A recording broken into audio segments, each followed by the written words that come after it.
Hey everybody, hope you are doing well today.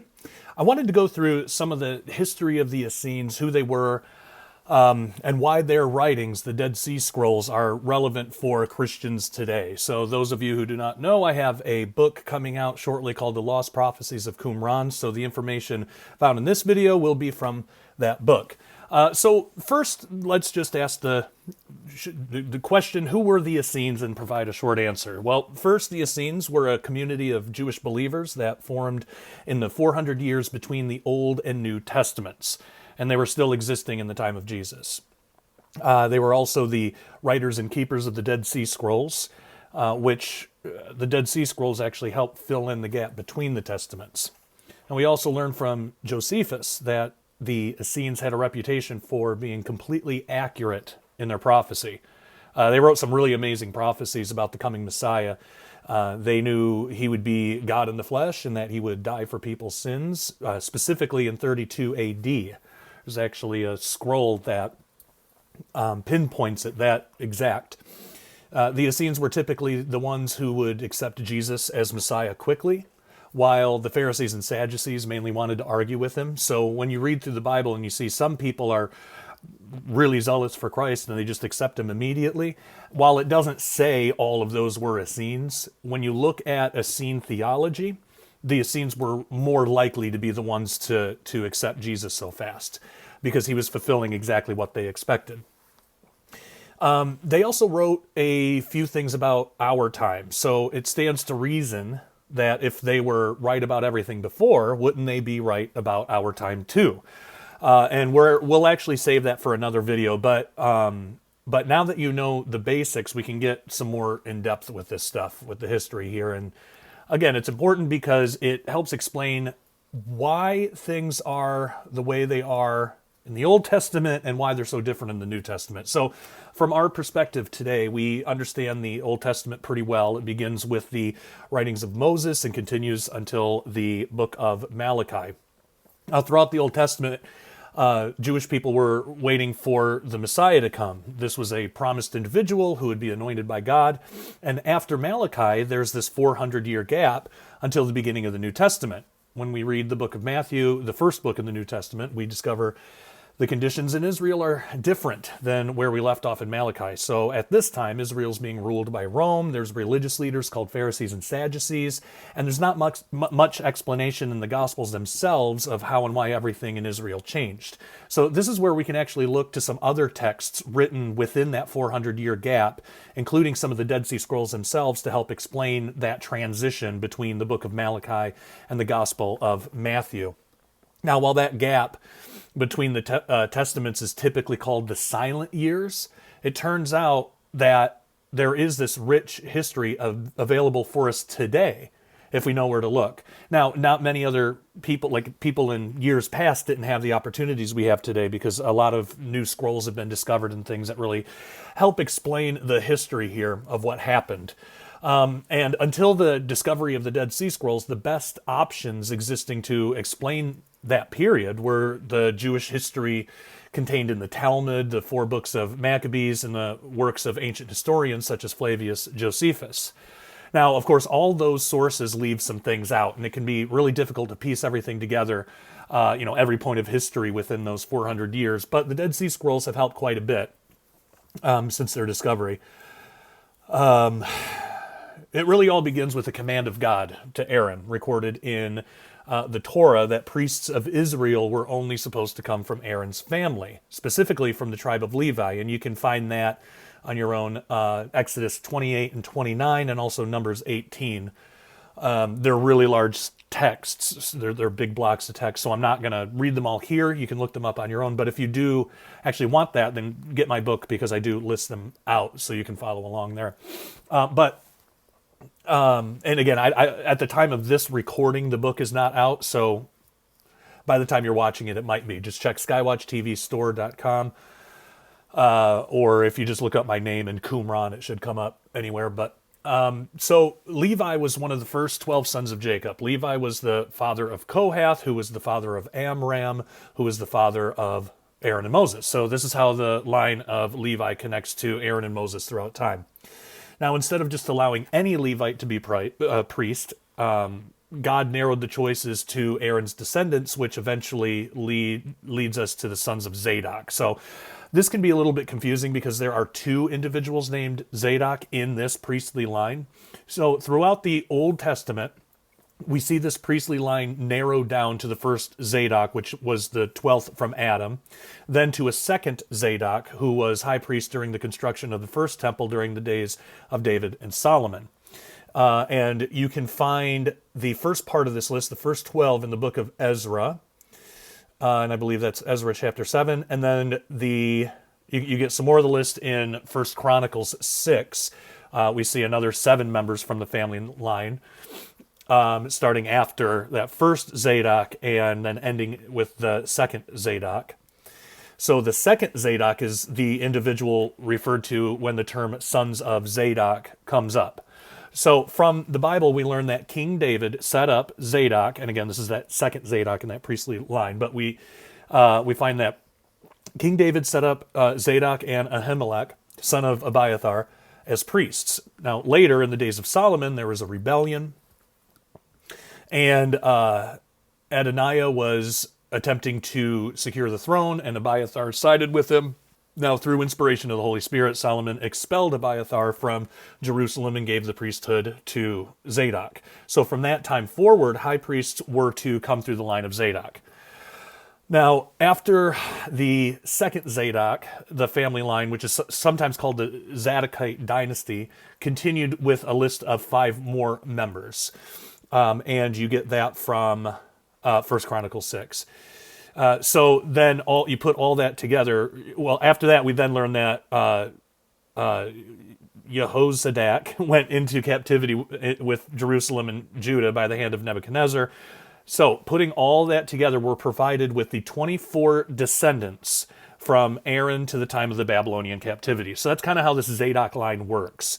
Now, after the Babylonian exile, Zadok's family line of high priests continued until Jason, who is the son of Simon II, who lived from 170, this was around 175, 172 BC, who was the last of the Zadokite dynasty. Now, in 175 BC, a Hellenistic king of the Seleucid Empire named Antiochus Epiphanes, usually it's written Antiochus Roman numeral 4 Epiphanes, he conquered Israel, and Antiochus deposed the rightful high priest Jason and appointed Menelaus as the new one. Antiochus outlawed Jewish religious rituals, slaughtered a pig to desecrate the Jewish temple, and ordered the Jews to worship Zeus instead of Yahweh as the supreme God.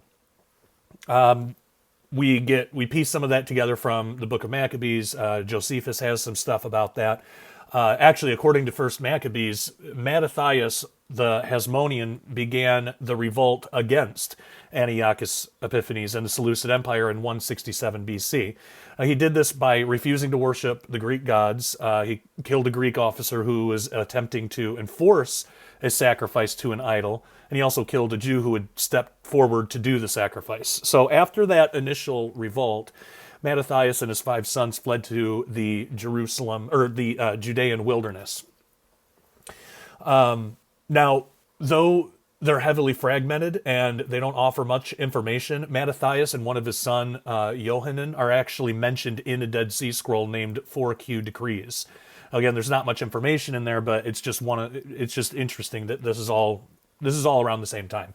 Now, after Mattathias died a year later in 166 BC, one of his sons, named Judas Maccabee, led an army of Jews into many battles against the Seleucid rulers and anybody who sided with them in Israel. Now, the Maccabees were victorious against the Seleucid army and were able to cleanse the temple, which resulted in the creation of a new holiday in Israel, Hanukkah.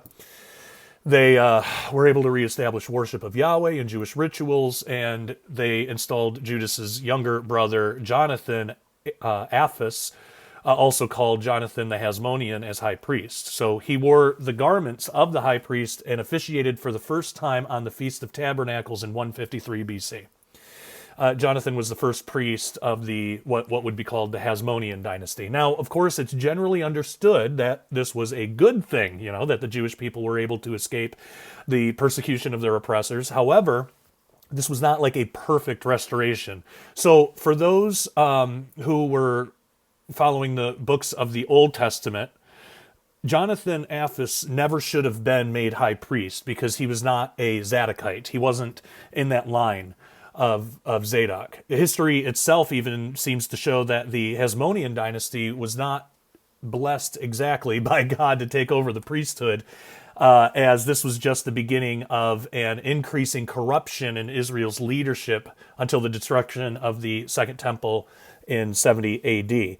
Now, that's not to be confused with the blessing by God for the temple to be cleansed, as history and tradition record a miracle of God occurring so that the temple could be properly cleansed, which is the origin of Hanukkah. Again, those who follow that line of thinking would say that God blessed the cleansing of the temple, but did not bless the appointment of Jonathan Apphus to high priest because he was not a descendant of Zadok, so he should not have been made high priest. So making that mistake was actually like the first domino in a long line of corruption. So now the chronology, this actually leads to the Pharisees and Sadducees and Essenes and how they got created, but the chronology of events about the Pharisees, Sadducees, and the Qumran community, what would later be called the Essenes, by Josephus and others, is explained in the Talmud and the Dead Sea Scrolls as well as other historical texts. But what's interesting is that we can see a clear difference in the way these things are explained between the Talmud and the Dead Sea Scrolls. So the Talmud, for those who aren't familiar, it's a body of Jewish texts written by Orthodox rabbis who originally came from ancient Pharisees in the first century after the destruction of the temple. The Dead Sea Scrolls were written by Jews who completely disagreed theologically with the Pharisees and by extension the Sadducees. So the Essenes had a totally different theology than the Pharisees and Sadducees did. They had a theology like in line with Christianity today, only like before Christ, and also very Jewish. So while many of the historical details tend to agree within these two collections of texts, the way that they are presented varies a bit.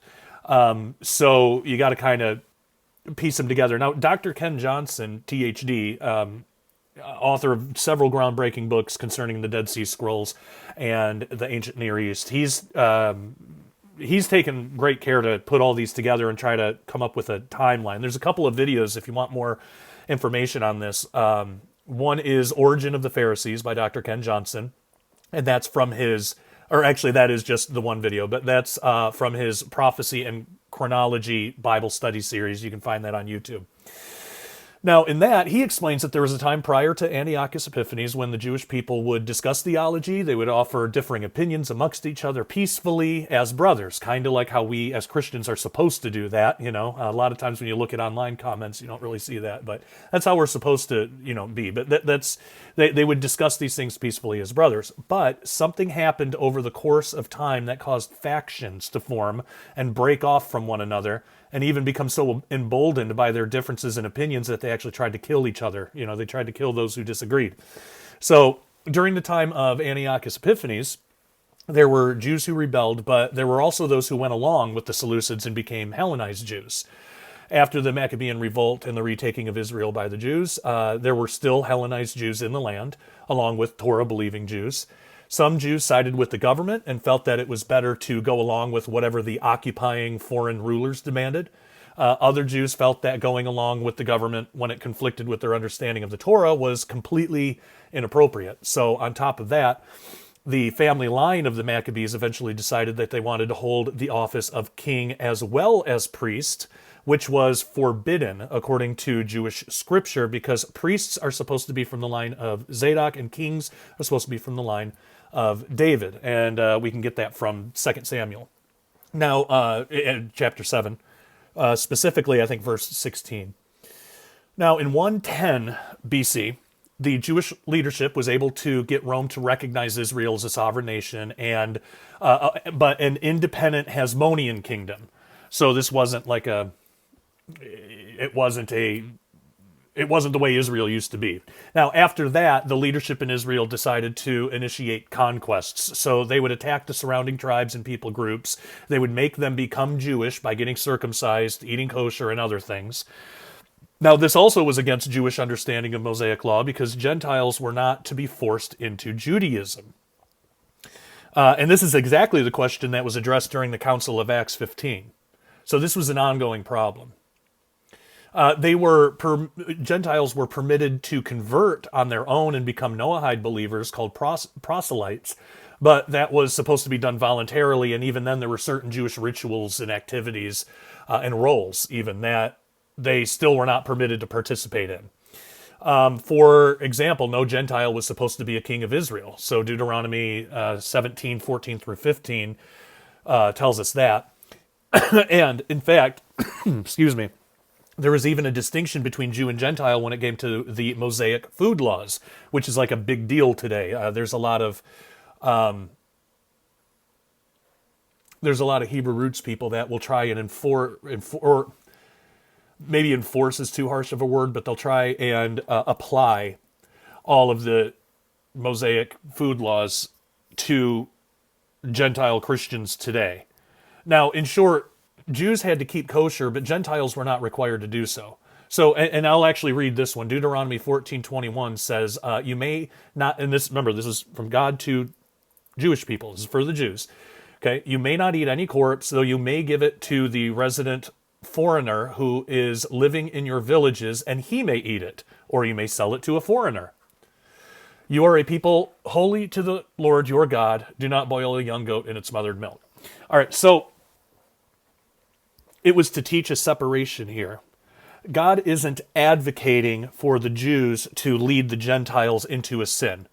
It was a sin for the Jews to eat that way, but if they had some animal, like some animal corpse that was not kosher, Deuteronomy 14:21 says that God says that the Jews of that time, they were allowed to give it to the Gentiles and they can eat it. So would God cause the Jewish people to lead a Gentile into rebellion against God? If the eating law thing was a universal thing, like the law of Moses, like if the Torah eating law was a universal thing, then that verse makes no sense. So what was going on at the time, and you see it today. It's kind of interesting how these things repeat. But you had Pharisees that were trying to put priestly laws onto everybody. So there were things that were only laws for the priest. They were trying to put that on everybody. They were trying to put the eating laws not just on Jews but on Gentiles too. So they were doing all this stuff. There's actually many other examples throughout Scripture that show there was supposed to be a clear distinction between Jew and Gentile. Now, at the time, a separatist group of Jews formed against those who were trying to force Gentiles into converting to Judaism. Okay, so now we're back in the time before the Pharisees. This is how the Pharisees came to be. Now, early on, those separatists became the Pharisees, while the remainder of most Jews, including, at the time, the priestly sons of Zadok and the Hellenized Jews who wanted to go along with whatever the king and government said to do, became the Sadducees. Now, in fact, in the original, so think of this: you have all these Jews, all these groups. You have this part break off, and that's the Pharisees, and then kind of like the rest, sort of, are called Sadducees, sort of, at first. Now, what's interesting is in the original Hebrew, Pharisee means separated, and Sadducee shares with Zadok the root word Zadok, which means to be right or to be just. Now, of course, the sons of Zadok and the Hellenized Jews had many differences themselves, so eventually they divided as well. Now, after some time, a decision was made among the Pharisees that the priestly code, duties, responsibilities, rituals, and practices of priests, according to the law of Moses, that those would have to be applied to every Jew instead of only priests. So Pharisees came to believe in an odd interpretation of the Torah that included a motivation to make every child of Israel act as a priest to fulfill what they thought, their interpretation of God's word in Exodus 19 about Israel being his possession and a kingdom of priests. Well, they were trying to fulfill that. They failed to remember that prophecy was actually conditional. God said, "If you will indeed obey my voice and keep my covenant." Now, clearly they ignored that part, so God was under no obligation to hold up his end. The agreement was already broken. So instead of turning from their ways and back toward God, The Pharisees decided to take matters in their own hands and try to fulfill that prophecy themselves, which obviously did not end up working out too well. The Pharisees weren't the only ones to become corrupt in their interpretations. Eventually, the Sadducees got to the point that they stopped believing in angels, life after death, and several other important tenets of the Jewish faith of their time. So this is actually where the history of the Qumran community, the Essenes, who kept the Dead Sea Scrolls, come into play. But the history is a little unclear. So, to make a long story short, the Pharisees developed what they called oral Torah, and this was a collection of additions to the written Torah of Moses that contained laws and statutes and legal interpretations. Those additions would later become the Talmud. So that's where the Talmud comes from. Now, the larger group of Sadducees outright rejected the oral Torah. Now, a new group rose out of that whole controversy, one that was unlike the other two major groups. They did not believe in the oral Torah of the Pharisees or their insistence on putting the regulations of priests onto every Jew, nor did they follow the Sadducees in rejecting pivotal Jewish beliefs. So the way this new group, should be identified kind of becomes a little muddled today. Some say Essenes, some say Sons of Zadok, some say Qumran community. And I go through all that in the book. I write a paragraph about it. Basically what it is like for the Essenes, anybody that believed, this new group that came up, let's just call that Zadokites or Sons of Zadok. That's who would eventually go and start the Qumran community. Well, anybody in Israel that believed that line of thinking, like what the Zadokites were teaching as theology, they would just be an Essene. Same with Pharisees. It's sort of like the structure, not the theology, but the structure of Catholicism today. So if you're a Catholic, then you believe in Catholic doctrines, and those are decided at the Vatican by a governing body, right? So not every Catholic is a priest, but in Catholicism, every priest would obviously be a Catholic. It's the same thing. So not every Essene was a son of Zadok, but the true sons of Zadok, the true priestly line that held on to their faith, they were obviously they were Essenes. They started the Qumran community. So the names, what to call them gets a little muddled. But usually, so when I say Essenes, I just mean just the believers in Israel of that time. Anybody who believed in the Dead Sea Scroll way of looking at things, that worldview, as opposed to the Oral Torah worldview. And then if I say Qumran community or Zadokites or Sons of Zadok, that's specifically the people in Qumran that are keeping these documents. Now, in looking at all the historical records and attempting to piece together some of the different descriptions, it's personally my opinion that the best explanation is that the Qumran community was made up of the priestly sons of Zadok and a few converts who wished to have more of a leadership role involving a stricter form of ritualistic dedication, because you do see that too in the Dead Sea Scrolls. You see certain priestly things, and you see certain things that are just for everybody else. So the Essenes were the Jews throughout Israel, again, who were just regular people, not priests, but who followed the theology of the Qumran community. Okay, so it seems, just like we have a choice today if we want to be, Protestant or Catholic or we have a million of them today, but it seems like that there was a similar choice that was available to the Jewish people between Pharisee, Sadducees, and Essenes. Now, I'm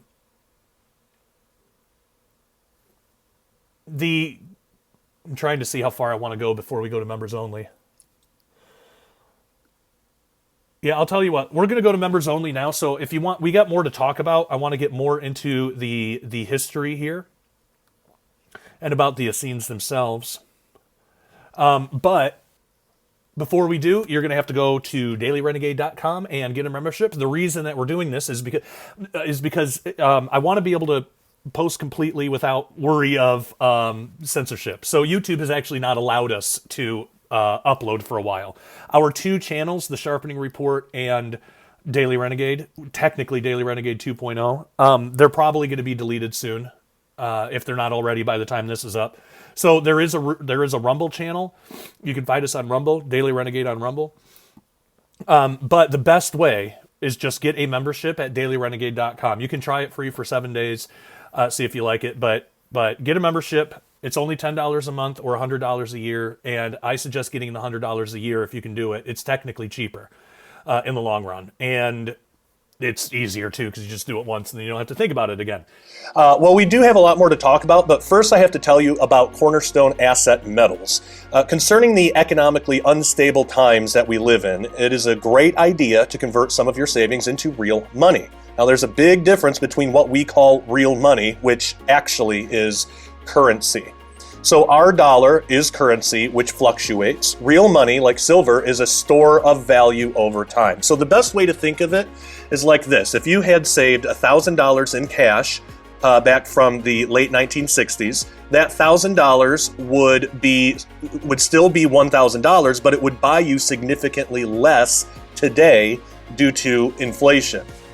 But if you saved that same $1,000 in silver back in the 60s, it would be around $28,000 today, which is amazing. One of the best ways to protect your purchasing power is in real money, more specifically silver.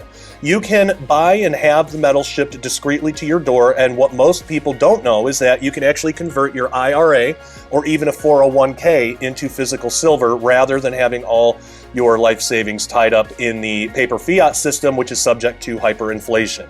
Go to dailyrenegade.com and click on the Cornerstone Asset Metals banner and sign up to get your free silver report. One of the financial experts will speak with you and find out the best way to protect your savings going forward in these uncertain times.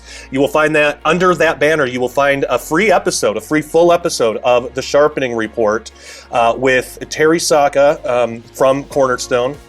And we talk about their ministry, about what they do for people with silver and helping people protect against hyperinflation and the paper fiat system and basically the beast system that we're all wrapped up in. The Cornerstone is helping people get free of that, and they're Christian. You can see their testimony in that video. Fantastic people, and it's literally the only company that I personally trust with my silver. So. Again, head on over to dailyrenegade.com, click on that banner. You can watch that free episode of the Sharpening Report to get more information, and let them know that you heard about them through us.